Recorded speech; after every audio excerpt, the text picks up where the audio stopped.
Hello, everybody, and welcome back to class. Let's get started for today. This is, again, Algorithms and AI, Artificial Intelligence, the Future of Communication. And as always, we'll do just a really quick recap of the course before we get started. So this is an introductory course on the basics of an algorithm and artificial intelligence in a communication context. And this is to help us stay on the vanguard of communication innovation, to work intelligently and in an informed way in digital environments, and to confidently approach digital topics with a base of knowledge and the ability to conduct critical assessments of impacts on communication. And again, my goal is to help you think critically, right? And I don't believe that we need to memorize things, but we need to understand them. So we're not going to learn how to program or write algorithms that control artificial intelligence, but we're going to try to learn the foundational concepts of these so we can understand them.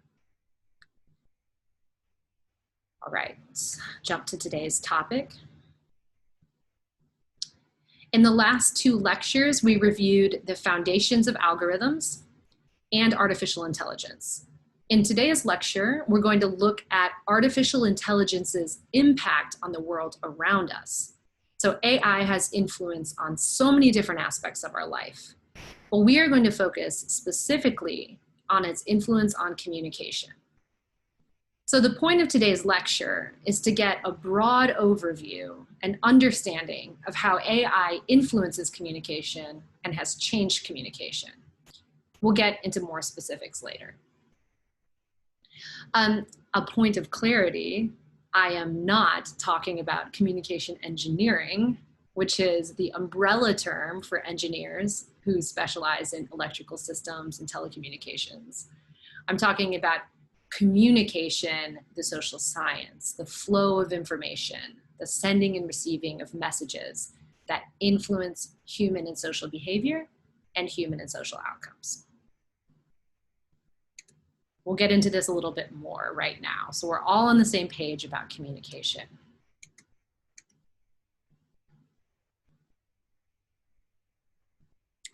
Communication, not entirely unlike artificial intelligence, has a lot of different definitions and is not always well understood. While I know most of my students have a communication background, we're still going to do an overview. With such different approaches to communication around the world, we definitely cannot assume that we're all talking about the same thing.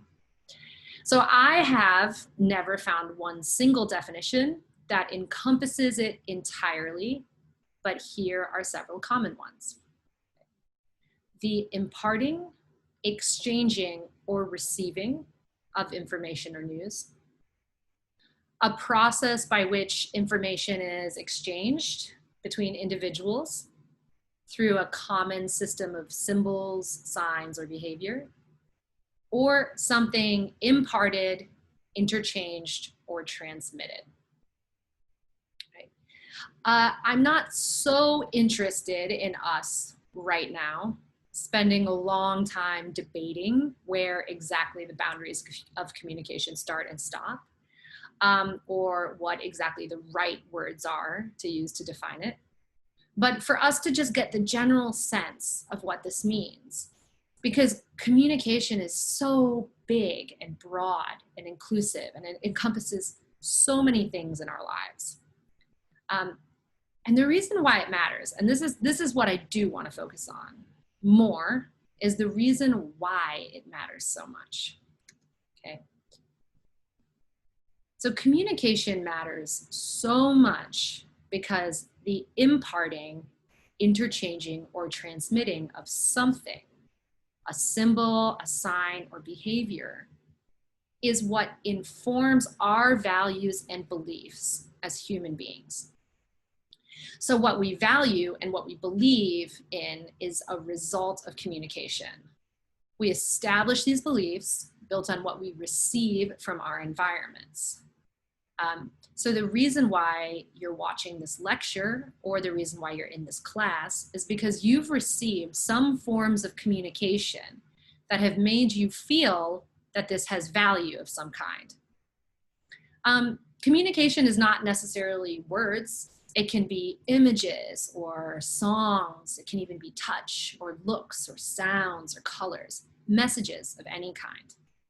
These somethings, the symbols, the signs, or behaviors, maybe like the gestures of my hands as I'm moving them, how I look, like am I smiling, am I happy, or am I like really down?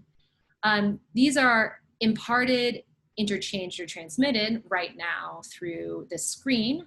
But if we were in different times or different, I was able to be with you face to face, we wouldn't be communicating via screen. We would be communicating in person. And in person, I could read your body language much better, and I could respond and tailor my lecture to the signals that you're giving me, that you're communicating to me. Anyway, these symbols, signs, or behaviors, these somethings, inform our values and beliefs, right? And this is the really important part. These values and beliefs are what inform our actions, right? So we take action as a result of the communications that we receive or give or absorb. Okay, so if we were in person and I were teaching you in person and I saw somebody yawn, I would receive that and I would think, oh, they're bored. Okay, and that would become a belief of mine. I believe that my students are bored. And then I would take the action of maybe making a joke or trying to be more animated or asking the class, hey, is this topic like resonating with you? Do you understand or not understand? Okay, so that's a very simple example, but communication also constructs really complex value systems that we have within us, right? So we make and take decisions based on our values and beliefs. We decide what to do and not to do, how to treat other people, where to go, what jobs to take, how to vote, how to speak, based on how communication shapes our values and beliefs and actions, right? Now, don't think that I'm ignoring the role of biology. I would never. Biology clearly plays a role in how we behave. So we have biological impulses, like to eat, to be sheltered and safe, to procreate. So we are also controlled by our biological influences and the psychology of our mind and the way we process things. Yet what we eat, how we prepare it, where we shelter, what we consider safe, and all the other millions of nuances in our lives that extend beyond biology are shaped and learned by communication from our environments. Even biological urges can be suppressed by our values and beliefs. For instance, we are biologically wired to avoid pain, okay? Pain hurts, right? Not a surprise, pain hurts. But pain hurts for a reason. It is intended to hurt because it is intended to hurt so we stop what we are doing because it is damaging our bodies.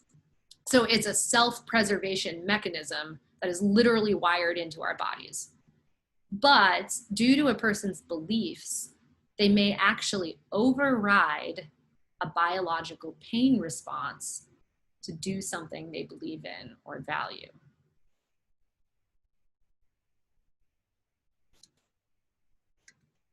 So in the last two lectures, we talked about the basics of algorithms and AI, and our goal was to establish the basics so we could truly understand what these concepts mean rather than thinking about them as like esoteric, mysterious things. In today's lecture is an overview, and in the coming lectures, we will go into different areas of communication in depth, right? But for now, in order to understand how AI is influencing communication, we're going to do two things. We will look at how communication existed prior to the development of digital technologies that led to artificial intelligence. And then we will look at the world today. But before progressing any further into our conversation, we need to mention the fact that many of the things that we are doing, that we're going to discuss today about how AI has influenced communication, apply only to those of us who are on this side of the digital divide. So let's talk about the digital divide for a minute. So the digital divide is the gap that exists between people in regions who have access to and are able to use modern information and communication technologies, and those who do not. And the digital divide is generally conceptualized as barriers, so barriers in one or more of the following areas. So a lack of digital experience due to uninterest or anxiety, maybe. No possession of computers and network connections, so no material access at all. A lack of digital skills due to inadequate education or support, so like a skills access, or a lack of significant usage opportunities, so usage.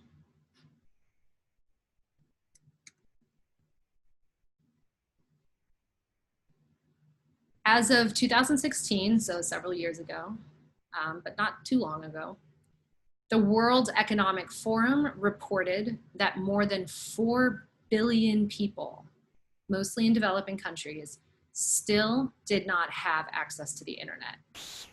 This means that at that time, over half of the world's population did not have access to internet.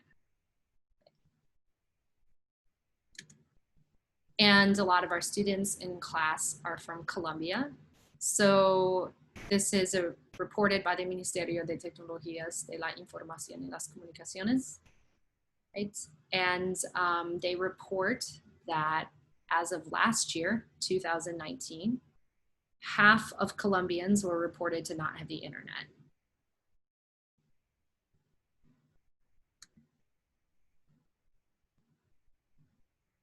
So what does this mean? What it means, this digital divide, is that when we are talking about the many of ways AI influences communication, this is not an even distribution across all populations. This is not a fact of what is occurring to every single human being. In fact, billions of people are living a very different experience than we are when it comes to communication and technology. And I think it's really important that we keep this in mind when we talk about AI's influence on communication, because we aren't talking about every person in the world. We are talking about us, right? We're talking about our group, those of us who have access to internet and digital technology. And as we've seen, this is not all of us. This is not all humans. In fact, it's far from it. So as we move forward and review where communication was and what it looks like today under the influence of AI, it's very important to remember that many people in the world do not share the advantages of technology in the way that we do. Okay, so let's jump here and look at this computer that I've put on this slide. We're gonna do it like a short, tiny little recap of like history, but not very much. We won't go back to ancient history, but we'll just point to a couple things that have happened in the last 50-ish years. So there were not personal computers until the early 1970s. And those personal computers are nothing like what we use and see today, as you can see from the photo on the screen. Some of you may remember having seen computers like this, and some of you maybe have never seen a computer like this in your life, right? Depending on how old you are. Cell phones didn't exist until the 1980s, but they also look nothing and function nothing like our cell phones do today. And they didn't really gain prominence until the 90s in any way, like shape or form. And then smartphones as we know them didn't come until even later. So think about this. The iPhone was first released in 2007. which isn't even 15 years ago. Right? Okay, so now we're going to do a thought experiment, okay? And I want you to like put on your imagination caps, and I'm gonna pull down this this PowerPoint, and now we're gonna do this little thought experiment. Okay, so okay, you do an imagination, right? Put on your imagination caps, and we're going to tread back in time. So you wake up in the morning, you roll over, you put your feet on the side of the bed and on the floor. There is no phone anywhere within your grasp. There's no radio to play. There's no television. It's just you and the birds chirping outside your window. So you get up, you stumble to the kitchen, you start to make your coffee, you make breakfast, you put on your robe, you walk outside, you open the door, you feel the weather. You're like, oh, this is the temperature it is today. Okay. You pick up your newspaper, your physical hard copy newspaper. You go back inside, you sit down at the table, you put down your newspaper, and you start to read.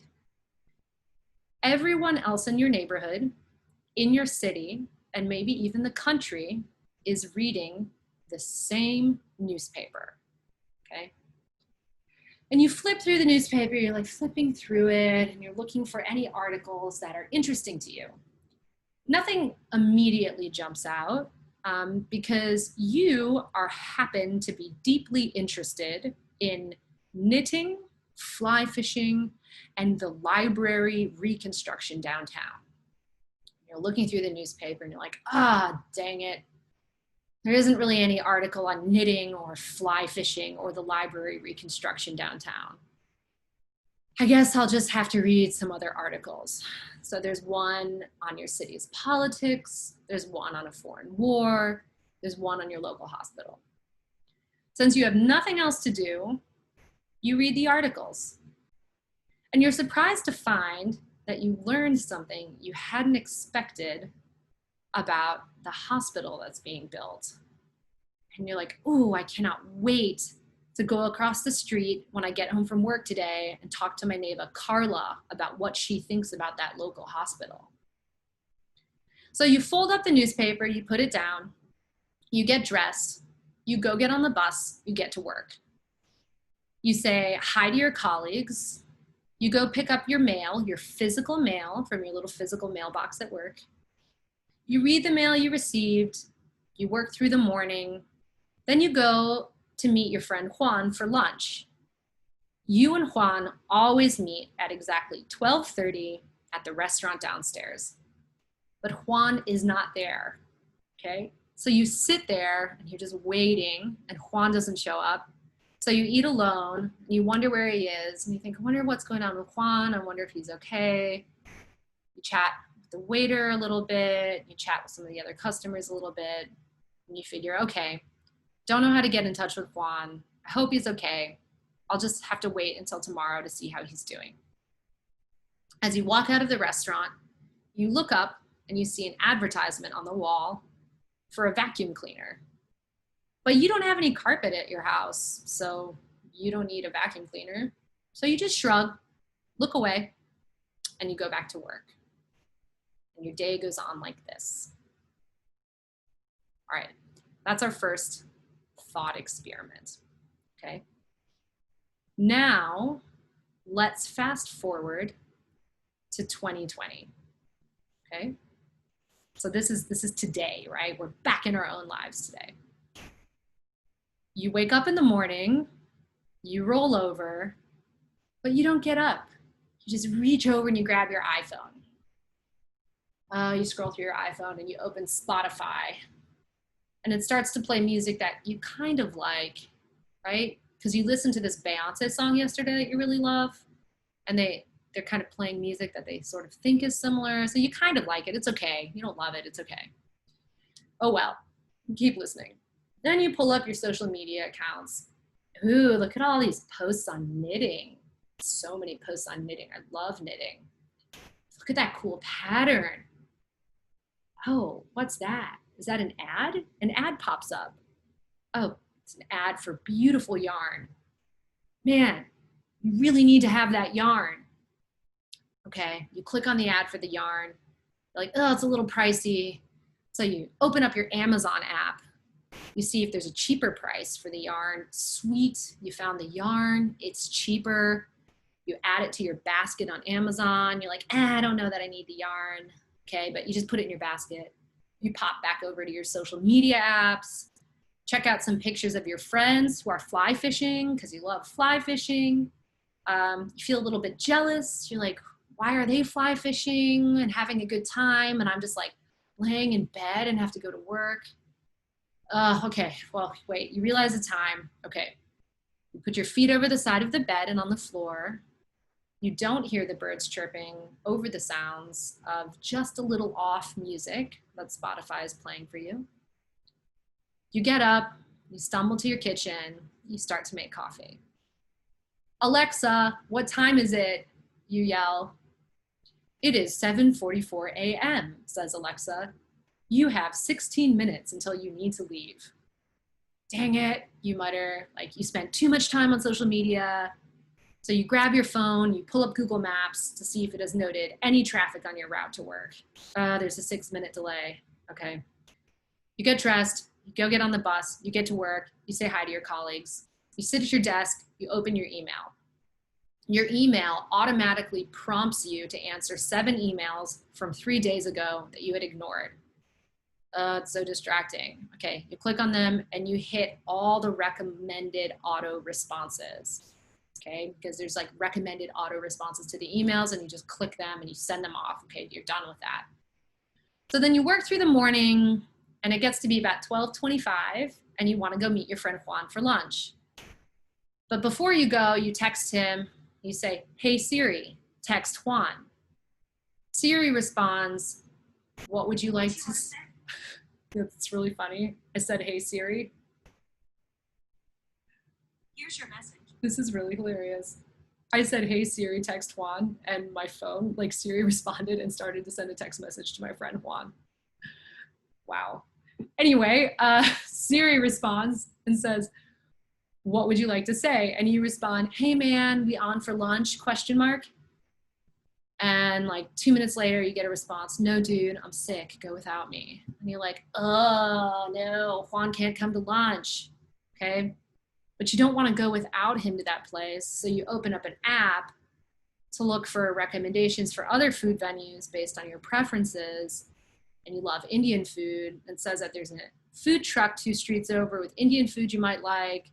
So cool. You head on over while you're waiting in line. You're browsing through the news and you see an advertisement for that yarn pop up and you're like, I must have that yarn. So you jump over to the Amazon account, you go into your basket and you hit purchase. Get your food and you walk back to the office.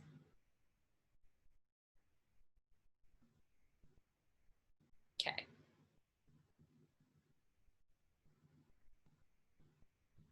So let's pull back up our PowerPoint. Where are we? So what we did was we envisioned communication pre-AI technologies, right? And then we envisioned life with today's communication AI technologies. So let's kind of deconstruct what we observed. Okay, what do we think? What did we see happen? And what has changed? Right? So there are many things we can talk about, but let's talk about 2. Communication is tailored and communication is instantaneous under AI, right? In many ways. And I say these with some qualms, so let's get into that. When I say tailored, what do we mean when I say tailored? So this like fictitious character that we were imagining, right, that we were imagining was ourselves, who had the hobbies of, the really fascinating hobbies of knitting, fly fishing, and local library reconstruction. Did they have other interests? Could they be interested in other things? So yes, ultimately, this person ended up being interested in their local hospital, but they were interested because they were exposed to it in the first scenario, right? So in this sense, and they read this article and they're like, oh, I didn't know this, but this topic is interesting to me. I want to talk about it with a friend later. So in this sense, what does tailored mean, right? As we learned, algorithms are not conscious, nor do they have will or independent decision-making properties. They take the data they currently have on us and they run it through an algorithm designed by a programmer, a human being who is doing the programming. This algorithm isn't able to anticipate or imagine what unexpected interests we might have that we didn't even know we have yet, unless somehow the programmer designs it to give us just random exposure to random topics, right? It can only assess us and our interests based on previous data points that we have given it. So for instance, imagine that you have a deep and abiding interest in poetry, but you only read the hard copy, physical copies of poetry books that you have, and you never search for it online. You never look up anything about poetry online because you inherited this massive library of poetry books from your grandpa. So AI functions, they don't know this about you, and they'll never show you poetry advertisements or posts because you have never provided them with that data point. So what does tailored actually mean? And how much of your interests are controlled by you? And how much is controlled by what algorithms decide to show you? Right? Another topic to think about is this concept of instantaneous, right? So instantaneous information that is provided to you immediately. Because AI is so sophisticated, it processes things in a split second. You don't need to wait. You want to answer your emails, it prompts you with a pre-scripted response. Bam, done. You want to have Siri text Juan to know where he is? Done. You want to know if there's traffic to get to work? Check Google Maps? Done. Communication is instantaneous. But this instantaneous communication is not even always something you asked for, right? Advertisements for yarn, for instance, bumps about emails, maybe you would have rather ignored, that distract you, push notifications about things that you don't want to get push notifications about. It's many disruption after disruption in some cases. So this, when it comes to communication, think about like this tailored communication, sort of tailored communication and sort of instantaneous communication. These are in line with what we learned yesterday about artificial intelligence, right? About how artificial intelligence can analyze large sets of data, right? And they can do it instantaneously, how they can solve complex problems by receiving a lot of input from many different areas, okay? But we can see that these communications can be imperfect and sometimes unhelpful, or they can be very helpful. So let's think about some considerations in the context of artificial intelligence and communication. These are bigger questions that I want us to keep in mind as we go forward and start delving into the specifics of AI and communication, as we start to look into the future of communication under the influence of AI. So what do we want from artificial intelligence around communication?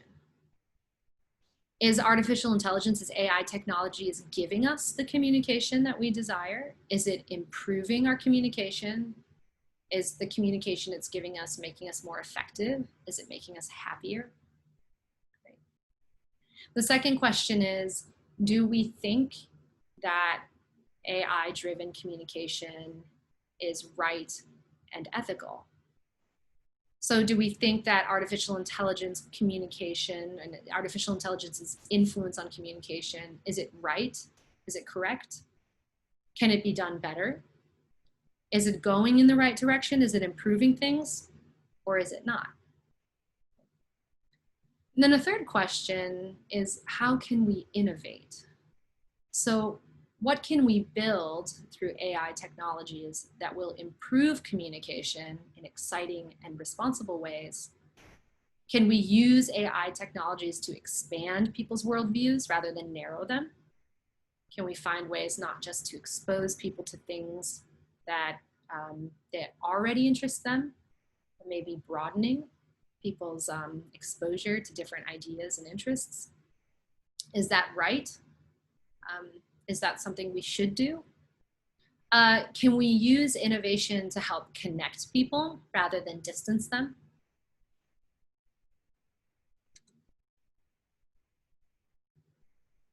So today's lecture was intended to get us thinking about the nature of communication and AI's influence on it by juxtaposing the past and the present and understanding some of the broader shifts this has evoked. I did these like imagination exercises for you to put yourself back in the past and to put yourself then back into the present to try to get us to have sort of a comprehensive feel for what life was like when communication was not influenced by AI to what life is like today where it is influenced by AI. So you could see between these two kind of imaginary stories that I created that AI's influence on communication is everywhere today, right? Well, everywhere is an exaggeration. It's not everywhere, right? But it's heavily present in many of our lives. Okay? And it's important that we observe that and that we see that and we question it, right? So next class, and the next 3 classes actually in lectures, we're going to start looking at more particulars, right? So we'll look at more particular ways that artificial intelligence is influencing communication and how that will shape the future. So next lecture is going to focus particularly on the media, right? So artificial intelligence's impact on the media and possibly what we envision the future could be. So thank you everybody for joining us today, and I will see you next time.